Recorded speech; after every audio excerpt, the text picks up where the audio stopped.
بسم الله الرحمن الرحيم. الإخوة المواطنون، أتحدث إليكم في أوقات صعبة تمتحن مصر وشعبها، وتكاد أن تنجرف بها وبهم إلى المجهول. يتعرض الوطن لأحداث عصيبة واختبارات قاسية بدأت بشباب ومواطنين شرفاء مارسوا حقهم في التظاهر السلمي تعبيرا عن همومهم وتطلعاتهم. سرعان ما استغلهم من سعى لإشاعة الفوضى واللجوء إلى العنف والمواجهة وللقفز على الشرعية الدستورية والانقضاض عليها.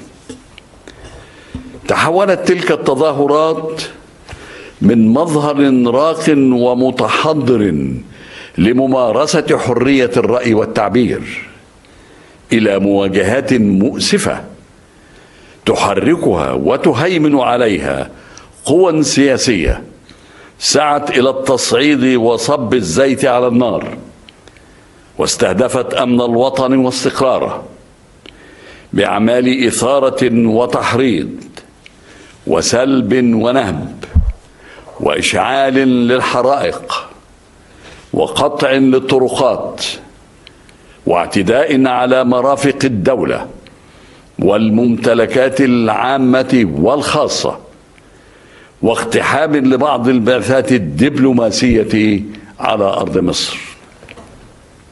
نعيش معا أياما مؤلمة، وأكثر ما يوجع قلوبنا هو الخوف الذي انتاب الأغلبية الكاسحة من المصريين وما ساورهم من انزعاج وقلق وهواجس حول ما سيأتي به الغد لهم ولذويهم وعائلاتهم ومستقبل ومصير بلدهم. إن أحداث الأيام القليلة الماضية تفرض علينا جميعا شعبا وقيادة الاختيار ما بين الفوضى والاستقرار، وتطرح أمامنا ظروفا جديدة وواقعا مصريا مغايرا يتعين أن يتعامل معه شعبنا وقواتنا المسلحة بأقصى قدر من الحكمة والحرص على مصالح مصر وأبنائها. أيها الإخوة المواطنون، لقد بادرت لتشكيل حكومة جديدة بأولويات وتكليفات جديدة تتجاوب مع مطالب شبابنا ورسالتهم، وكلفت نائب رئيس الجمهورية بالحوار مع كافة القوى السياسية حول كافة القضايا المثارة للإصلاح السياسي والديمقراطي وما يتطلبه من تعديلات دستورية وتشريعية من أجل تحقيق هذه المطالب المشروعة واستعادة الهدوء والأمن والاستقرار. لكن هناك من القوى السياسية من رفض هذه الدعوة للحوار تمسكا بأجنداتهم الخاصة ودون مراعاة للظرف الدقيق الراهن لمصر وشعبها. وبالنظر لهذا الرفض لدعوتي للحوار، وهي دعوة لا تزال قائمة، فإنني أتوجه بحديث اليوم مباشرة لأبناء الشعب بفلاحيه وعماله، مسلميه وأقباطه، شيوخه وشبابه، ولكل مصري ومصرية في ريف الوطن ومدنه على اتساع أرضه ومحافظاته.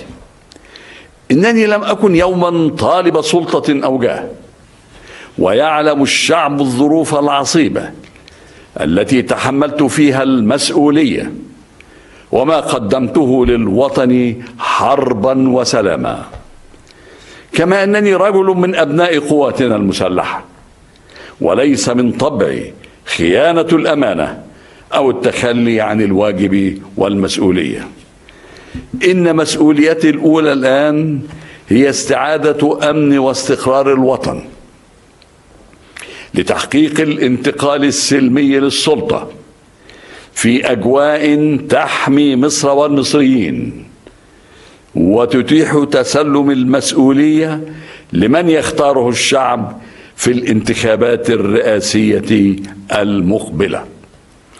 وأقول بكل الصدق وبصرف النظر عن الظرف الراهن أني لم أكن أنتوي الترشح لفترة رئاسية جديدة، فقد قضيت ما يكفي من العمر في خدمة مصر وشعبها، لكنني الآن حريص كل الحرص على أن أختتم عملي من أجل الوطن بما يضمن تسليم أمانته ورايته ومصر عزيزة آمنة مستقرة، وبما يحفظ الشرعية ويحترم الدستور.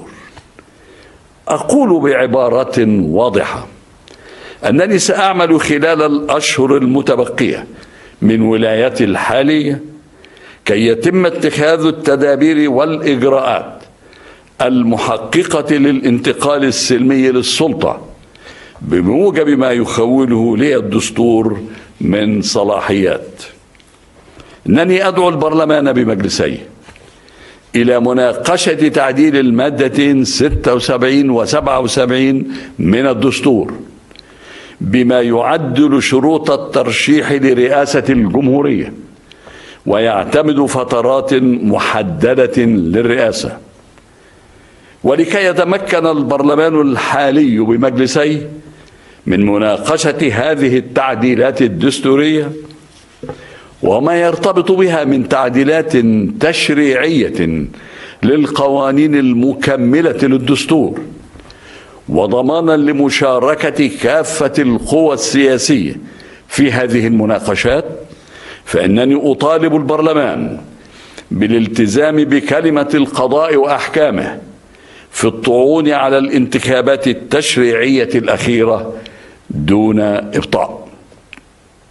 سوف أوالي متابعة تنفيذ الحكومة الجديدة لتكليفاتها على نحو يحقق المطالب المشروعة للشعب، وأن يأتي أداؤها معبرا عن الشعب وتطلعه للإصلاح السياسي والاقتصادي والاجتماعي ولإتاحة فرص العمل ومكافحة الفقر وتحقيق العدالة الاجتماعية. وفي ذات السياق إنني أكلف جهاز الشرطة بالاطلاع بدوره في خدمة الشعب وحماية المواطنين بنزاهة وشرف وأمانة وبالاحترام الكامل لحقوقهم وحرياتهم وكرامتهم. كما أنني أطالب السلطات الرقابية والقضائية بأن تتخذ على الفور ما يلزم من إجراءات لمواصلة ملاحقة الفاسدين والتحقيق مع المتسببين فيما شهدته مصر من انفلات أمني ومن قاموا بأعمال السلب والنهب وإشعال النيران وترويع الآمنين. ذلك هو عهدي للشعب خلال الأشهر المتبقية من ولايتي الحالية. أدعو الله أن يوفقني في الوفاء به كي أختتم عطائي لمصر وشعبها بما يرضي الله والوطن وأبنائه. أيها الإخوة المواطنون، ستخرج مصر من الظروف الراهنة أقوى مما كانت عليه قبلها، أكثر ثقة وتماسكا واستقرارا. سيخرج منها شعبنا وهو أكثر وعيا بما يحقق مصالحه وأكثر حرصا على عدم التفريط في مصيره ومستقبله.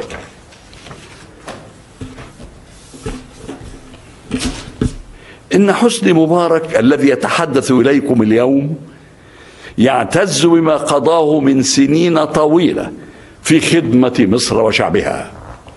إن هذا الوطن العزيز هو وطني، مثلما هو وطن كل مصري ومصرية، فيه عشت وحاربت من أجله ودافعت عن أرضه وسيادته ومصالحه، وعلى أرضه أموت، وسيحكم التاريخ علي وعلى غيري بما لنا أو علينا. إن الوطن باق والأشخاص زائلون، ومصر العريقة هي الخالدة أبدا، تنتقل رايتها وأمانتها بين سواعد أبنائها، وعلينا أن نضمن تحقيق ذلك بعزة ورفعة وكرامة جيلا بعد جيل. حفظ الله هذا الوطن وشعبه، والسلام عليكم ورحمة الله وبركاته.